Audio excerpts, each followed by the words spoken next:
Shalom, puji Tuhan, kesempatan indah Tuhan selalu berikan di dalam kehidupan kita. Malam hari ini kita akan diberkati firman Tuhan, ya. Dan sebelumnya kita sama-sama berdoa. Tuhan Yesus, terima kasih karunia-Nya Kau limpahkan dalam hidup hamba-Mu, dalam hidup kami semuanya. Kami percaya Tuhan, apa yang telah Kau lakukan dalam kehidupan kami sungguh teramat baik dan sangat baik. Malam hari ini Tuhan, kami akan diberkati kebenaran firman-Mu. Pimpin kami di dalam kuat kuasa Roh-Mu. Mampukan kami untuk dapat mencerna, mengerti setiap firman yang kami dengar. Demikian juga hamba-Mu. Berikan ketenangan kepada hamba-Mu. Berikanlah kesehatan kepada hamba-Mu. Berikanlah hikmat, akal budi, supaya hamba-Mu mampu menjelaskan firman-Mu dengan benar. Terima kasih Tuhan, di dalam nama Tuhan Yesus Kristus, kami siap diberkati firman-Mu. Haleluya, amin. Puji Tuhan, ya, malam hari ini kita semua akan diberkati oleh firman Tuhan. Dan saya percaya betapa luar biasa firman Tuhan yang akan kita terima hari ini. Mengubah paradigma yang selama ini tidak terasa telah menghadiri hati kita, ya, kesombongan dan satu hal di mana kita semuanya seringkali berkata bahwa kita ini hidupnya bergantung sama Tuhan. Kita semua ini mengandalkan Dia, tetapi dalam praktek, ya, karena situasi dunia yang telah memberikan satu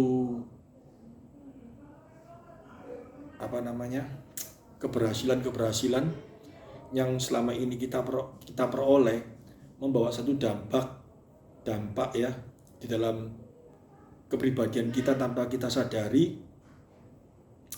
Kita seringkali mengandalkan kekuatan kita sendiri, ya. Kita seringkali mengandalkan diri kita sendiri. Dan untungnya kita punya Tuhan yang kasih-Nya itu sangat luar biasa, yang tidak tergantung oleh segala sesuatu. Kasih-Nya itu sedemikian hebatnya sampai Dia tulis di dalam kitab Roma pasal 8 ayat 28, ya. Allah turut bekerja dalam segala hal mendatangkan kebaikan bagi setiap orang yang mengasihi Dia. Nah, kita harus ingat bahwa kita bisa mengasihi Dia itu pun juga kasih karunia, ya. Bukan karena kita mengasihi Dia sehingga Dia membalas kebaikan-kebaikan kita, bukan seperti itu. Kita mampu mengasihi Allah itu kasih karunia. Karena di dalam Roma pasal 3 jelas sekali, tidak ada seorang pun yang mencari Allah. Tidak ada seorang pun yang mengasihi Allah. Sehingga kalau di dalam Roma pasal 8 ayat 28 di akhirnya ditekankan bagi mereka yang mengasihi. Berarti kalau kita bisa mengasihi itu karena tetap Allah yang bekerja, Allah yang melakukan di dalam kehidupan kita. Dan kalau Allah sudah mengasihi kita, kalau Allah sudah bekerja di dalam kasih-Nya di dalam kehidupan kita, sesuai janjinya di dalam firman-Nya di dalam Roma pasal 8 ayat 28 itu, Allah turut bekerja dalam segala hal.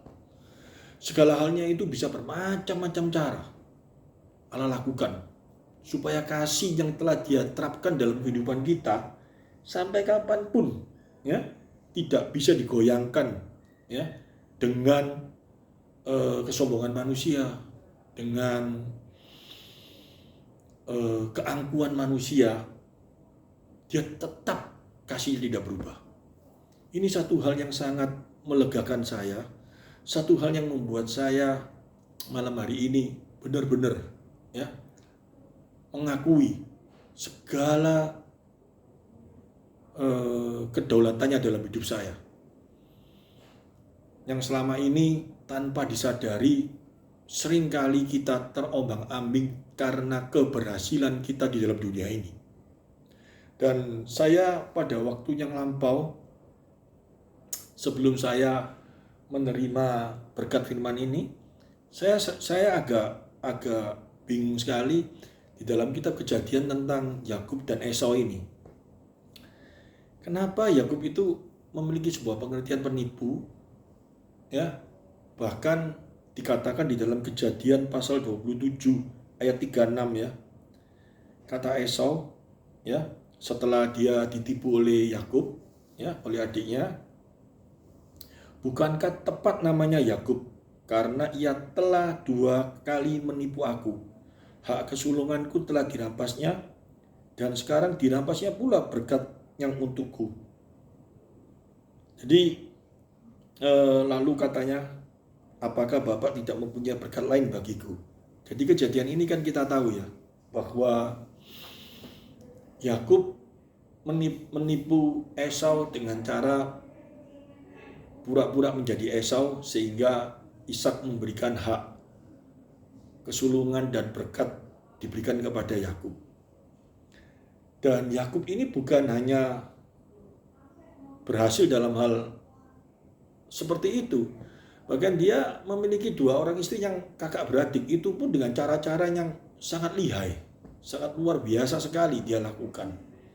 Bahkan kekayaan mertuanya pun bisa dia kuasai. Kalau kita mau baca ayatnya ini sangat banyak sekali, ya. Dan yang sangat luar biasa, kalau saya lihat di dalam firman Tuhan ini, pada waktu yang lampau saya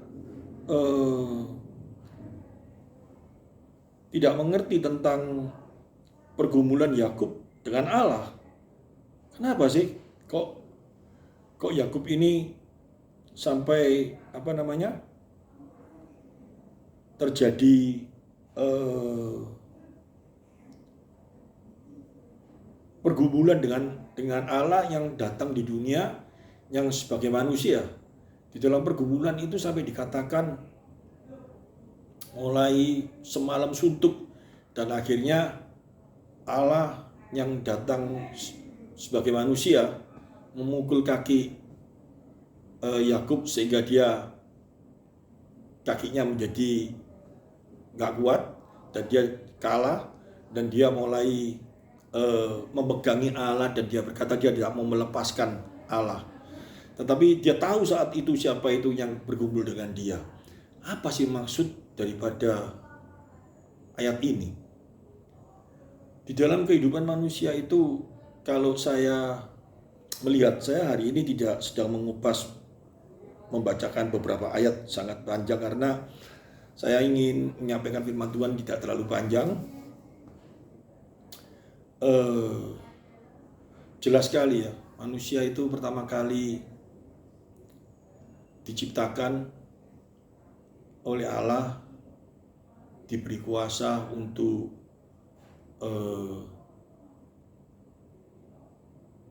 menguasai, berkuasa atas segala sesuatu yang Allah ciptakan, dan untuk menamai segala sesuatu yang Allah ciptakan. Manusia sedemikian rupanya dengan kesombongan tanpa dia sadari, ya, manusia telah melakukan hal-hal yang sangat tidak baik, tetapi kasih Allah kepada manusia tetap, di mana Allah berkata jangan makan buah pengetahuan baik dan jahat. Itu Allah memberi peringatan, ya, sebelum iblis membujuk Hawa.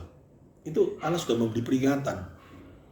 Sehingga kalau seumpama sudah diperingati seperti itu dan iblis masih membujuk, sebetulnya manusia itu kalau tanpa ada kesombongan, gak mungkin dia bisa tergoda dengan yang namanya iblis itu. Tetapi manusia tergoda karena dia ingin menyamai Allah. Dikatakan oleh iblis, kalau kamu makan ini, Allah gak boleh, karena kalau pada saat kamu makan, kamu bisa seperti Allah. Dan manusia nekat makan karena tidak secara langsung dia ingin seperti Allah, ingin berkuasa, ya, ingin memiliki kemahaan, dan manusia jatuh dalam dosa. Tapi Allah yang penuh kasih, Allah yang begitu luar biasanya. Kejatuhan manusia tidak membuat kasihnya berubah. Allah memiliki rancangan, rencana yang tidak bisa digagalkan oleh manusia ataupun oleh iblis, oleh siapapun juga. Ya, seperti dalam Roma pasal 8 ayat 28 itu. Sehingga Allah yang menyempatkan diri menutupi badan daripada Adam dan Hawa. Allah yang berjanji yang akan memberikan seorang penolong melalui keturunan wanita. Di mana Allah sudah dikhianati, Allah sudah disakiti oleh manusia. Tetapi Allah telah memberikan segala sesuatu untuk manusia di dalam kasih-Nya. Bahkan Allah datang di dunia sebagai manusia, sebagai Yesus. Dia memberikan hidup bagi kita. Dia mati bagi kita. Dia telah memberikan segala sesuatunya di dalam kehidupan ini untuk kita. Tetapi apa yang kita lakukan untuk Dia? Sebelum Dia naik ke surga, Dia memberikan perintah. Beritakan Injil. Nyatakan Injil bagi setiap orang. Sebuah perintah yang ditekankan seperti itu. Tetapi banyak sekali sekarang gereja-gereja, anak-anak Tuhan sudah lupa tugas ini. Bahkan teologi kemakmuran, seolah-olah ikut Tuhan itu supaya kita ini menjadi orang yang berhasil di dalam kehidupan ini. Melalui pelajaran yang kita pelajari di dalam kisah Yakub, jelas sekali. Yakub disebut penipu itu bukan karena dia pandai berbohong, menipu seperti itu. Tapi kalau kita lihat di dalam keberhasilan Yakub, dia akhirnya seolah-olah mengandalkan dirinya sendiri. Dia seolah-olah mengandalkan kekuatannya sendiri karena dia berhasil. Dikatakan dia bisa memiliki 2 orang istri, 1 saudara. Bahkan kekayaan daripada mertuanya bisa dia saingi semuanya. Itu satu keberhasilan yang membuat dia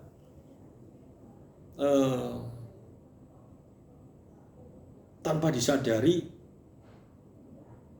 tidak mengandalkan Allah lagi, tetapi mengandalkan kekuatannya sendiri. Sampai pada suatu saat dia menghadapi yang namanya Esau. Ya, kalau baca sejarahnya, Esau itu datang dia akan berhadapan dengan Esau dengan 400 tentaranya. Dia mulai ketakutan dan dia mulai gemetar, tidak ada jalan keluar. Tetapi dia berusaha karena dia selama ini berhasil dengan segala kemampuannya. Ya. Dia seolah-olah ingin maju sendiri.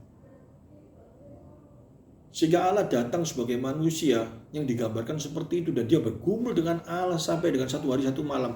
Apakah Allah perlu untuk mengalahkan Yakub itu 1 hari 1 malam? Saya yakin untuk mengecilkan kaki Yakub itu tidak perlu 1 hari 1 malam. Tidak sampai 1 detik pun kaki Yakub bisa kecil. Bahkan Yakub dibuat jadi debu pun bisa. Tapi kenapa kok ada sebuah narasi yang menggambarkan Allah bergumul dengan dia sampai dengan 1 malam. Dan akhirnya kakinya dipukul, terplecok, dan dia mulai mengerti, dan dia mulai memegangi, dan dia tidak mau berpisah. Ada satu hal yang harus kita ambil dalam hikmah ini. Dalam kehidupan kita sehari-hari, setiap keberhasilan kita, ya, kita sering ngomong di dalam mulut kita, bahwa ini semua adalah turut campur tangan Tuhan. Bahwa semua ini kita berhasil karena Tuhan yang bekerja dalam kehidupan kita. Tapi tidak bisa dipungkiri, kalau keberhasilan itu berjalannya cuman mungkin cuman punya 1 mobil, mungkin cuma 1 rumah, mungkin keluarga kecil-kecil. Keberhasilan itu kita masih tetap bisa bicara, mulai kita tidak punya apa-apa dan kita mulai memiliki satu keberhasilan seperti itu. Kita akan berkata, ini semua karena Tuhan. Ini Tuhan yang luar biasa. Saya tidak punya apa-apa, sehingga saya bisa membeli satu buah mobil. Tapi coba, kalau keberhasilan kita makin luar biasa, kita bisa memiliki sebidang tanah yang luas luar biasa. Seperti Yakub, kekayaan mertuanya itu bisa dia kalahkan akhirnya. Dan kita dalam kehidupan ini tanpa kita sadari, di saat kita mulai memiliki segala sesuatu di luar angan-angan kita mulai merasa bahwa kita itu berhasil karena satu kemampuan yang kita miliki, satu kehebatan, satu kepintaran kita yang kita miliki, sehingga kita bisa berhasil seperti ini semua. Ya Tuhan, Tuhan ya bekerja dalam kehidupan kita, tapi tidak secara langsung. Kita merasa bahwa kita yang hebat, kita yang luar biasa. Sehingga apa yang menjadi keberhasilan kita? Yang pasti kalau kita sudah tidak merasa bahwa itu semua karena pekerjaan Tuhan, itu semua ada maksud Tuhan, maka yang terjadi, setiap keberhasilan kita akan menjadi satu kesombongan, akan menjadi satu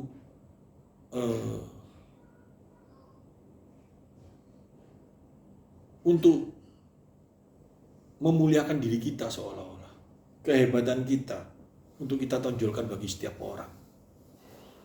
Dan Allah gak suka dengan hal itu. Dan Allah tidak mau dengan hal itu. Allah turut bekerja dalam segala hal untuk mendatangkan kebaikan bagi setiap orang yang mengasihi Dia. Kebaikan ini bukan bicara materi. Kebaikan ini supaya kita kembali kepada apa yang Allah rancangkan dalam kehidupan kita. Bagaimana kita memuliakan Dia dalam kehidupan kita. Roma pasal 12 ayat 1. Allah ingin setiap anak-anaknya seperti itu. Dan Dia mau melakukan segala sesuatu dalam kehidupan kita supaya kita kembali kepada apa yang dirancangannya dalam kehidupan kita. Secara doktrinal kita sering ngomong, tidak ada segala sesuatu yang lepas daripada kuasa Allah. Memang tidak ada segala sesuatu yang tidak tanpa seizin Allah terjadi dalam kehidupan kita. Memang secara doktrin kita tahu akan hal itu. Tapi dalam kehidupan praktek, di dalam kehidupan kita harus kita amati. Kita jangan berdalih dengan doktrin. Kalau aku bisa seperti ini, semua di dalam kuasa Allah. Memang. Tetapi kenyataannya di dalam praktek, maukah kita menjadi lama, menjadi jauh, makin jauh sama Dia, tanpa kita sadari dan kita mulai ngomong, ini semua adalah rancangannya. Dan buktinya, saya masih tetap ngomong di mulut saya, bahwa saya mengasihi Allah. Tapi yang paling tahu diri Allah dan diri kita sendiri, bahkan mungkin kita tidak tahu, bahwa pikiran kita sudah tidak mengandalkan Dia, bahwa pikiran kita sudah mengandalkan diri kita sendiri. Hati sering menipu. Kita harus sadarkan hal itu. Hati sering menipu diri kita. Hati sering seolah-olah kita ini baik. Hati ini licik luar biasa. Sehingga di dalam kitab Ayub, kitab Kejadian yang membicarakan tentang Ayub ini, saya banyak belajar. Kenapa ya? Kok sampai Allah turun di dunia sebagai manusia dan bergumul dengan Yakub seperti itu? Ada maksud apa daripada ayat firman Tuhan ini? Setelah saya renungkan di dalam kehidupan pribadi saya minta ampun sama Tuhan. Karena setiap keberhasilan yang saya miliki dalam dunia ini bukan membawa satu hal yang baik di dalam hubungan saya dengan Allah. Makin menumpuk segala hal yang kita miliki dalam dunia ini. Bentuknya bermacam-macam. Di dalam pelayanan pun bisa terjadi hal demikian. Jemaat mulai 5, 10, bahkan nanti bisa 1000, 2000. Mulai timbul kesombongan-kesombongan. Mulai timbul seolah-olah itu kemampuan diri kita, kehebatan kita. Sifat manusia, sifat dosa manusia itu mulai timbul terus dalam hati kita. Kesombongan itu keluar terus dalam kehidupan kita. Tanpa kita sadari.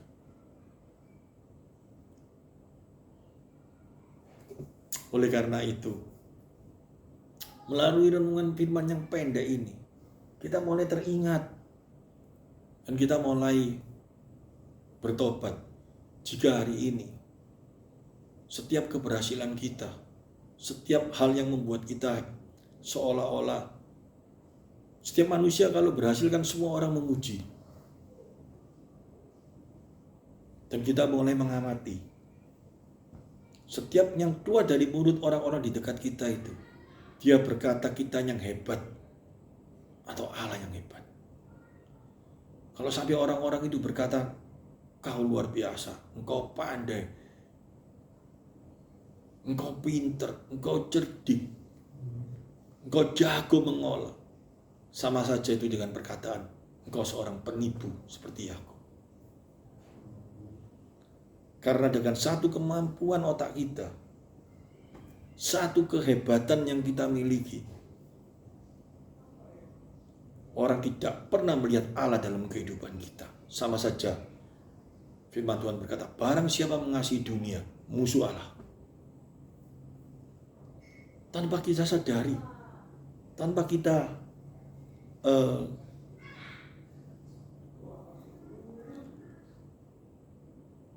melihat di dalam kacamata rohani kita, kita makin hari, kita makin masuk di dalam lubang sumur yang makin dalam. Seolah-olah kita mengasihi Tuhan, seolah-olah kita mengandalkan Dia, seolah-olah kita berkata, ini semua Tuhan, ini kehebatan Tuhan. Tapi yang menjadi bukti bahwa apa yang kita katakan itu sesuai dengan kenyataan adalah orang di sekitar kita. Apakah kita sudah jadi terang bagi orang-orang itu, ataukah orang-orang itu memandang kita, atau orang-orang itu memandang Allah yang ada dalam hidup kita? Itu nyata benar. Oleh karena itu, sangat hati-hati di dalam kehidupan ini kalau jika banyak orang berkata, engkau hebat, engkau luar biasa, engkau cerdik, engkau pandai, engkau. Tapi tidak ada yang berkata, Allahmu luar biasa, Allahmu hebat. Satu hal yang bertanda, kita sudah mulai masuk di dalam sumur kesombongan. Makin hari, kita makin masuk. Dan Allah gak mau. Untungnya kita memiliki Allah yang kasih dan tidak berubah. Saya berterima kasih dengan Engkau Tuhan. Saya berterima kasih tentang kasih-Mu yang begitu luar biasa dalam hidup saya. Segala kehebatan, segala hal yang telah saya lakukan dalam dunia ini, keberhasilan saya akan menyeret saya ke dalam sumur yang makin dalam. Tetapi saya untung memiliki Allah yang tidak pernah berubah kasihnya. Dia mulai memberikan tali, mengulurkan tali, dan kita sambut tali itu, dan Dia akan menarik kita kembali. Di dalam situasi apapun juga, Allah bekerja dalam segala hal mendatangkan kebaikan bagi setiap orang yang mengasihi Dia. Saya tidak memperpanjang renungan firman Tuhan hari ini, tapi saya berharap renungan ini menjadi satu tekad kita semuanya di dalam dunia ini. Supaya pada akhirnya setiap keberhasilan kita, apapun bentuknya, kita mulai mengamati, kita mulai meneliti, kita mulai melihat apakah Allah ditinggikan di dalam setiap keberhasilan kita. Kalau setiap keberhasilan kita tidak membawa nama Allah ditinggikan dan tidak ada orang yang memuliakan Allah, kita harusnya menangis. Bahwa kita telah terjerat oleh kefasikan. Dan kita mulai terjerat oleh sifat-sifat dunia. Hendaknya renungan firman Tuhan ini menjadi satu tekad di dalam kehidupan kita yang telah menerima keselamatan di dalam Dia. Nama Allah dimuliakan di dalam kehidupan kita. Amin firman Tuhan. Mari kita tunduk kepala. Tuhan Yesus, terima kasih kesempatan indah Kau mengingatkan kami di dalam setiap keberhasilan hidup kami. Jika Allah tidak dimuliakan, akan menjerat kami di dalam satu kesombongan, akan membawa kami kepada sumur yang makin dalam, menjauhkan diri kepada Allah.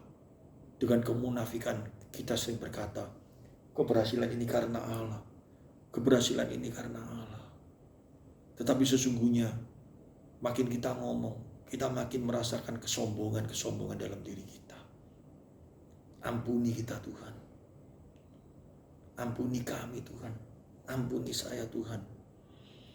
Supaya setiap keberhasilan saya ini, orang bisa melihat Allah yang dimuliakan, Allah yang ditinggikan.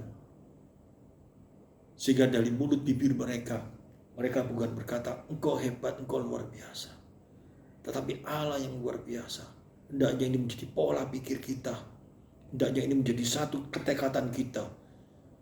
Sehingga kita bukan seperti keberhasilan orang-orang dalam dunia ini. Yang selalu orang bermuji. Hebat orang itu. Luar biasa orang itu. Kaya. Pandai. Cerdik. Tapi tidak ada satu ucapan yang berkata, Allahnya luar biasa. Allahnya dahsyat. Mulai saat ini kami mau hal itu terjadi dalam kehidupan kami. Ampuni kami Tuhan, jika selama ini kami mencuri kemuliaan. Terima kasih Tuhan Yesus. Di dalam nama Tuhan Yesus, meteraikan firman Tuhan ini. Haleluya. Amin.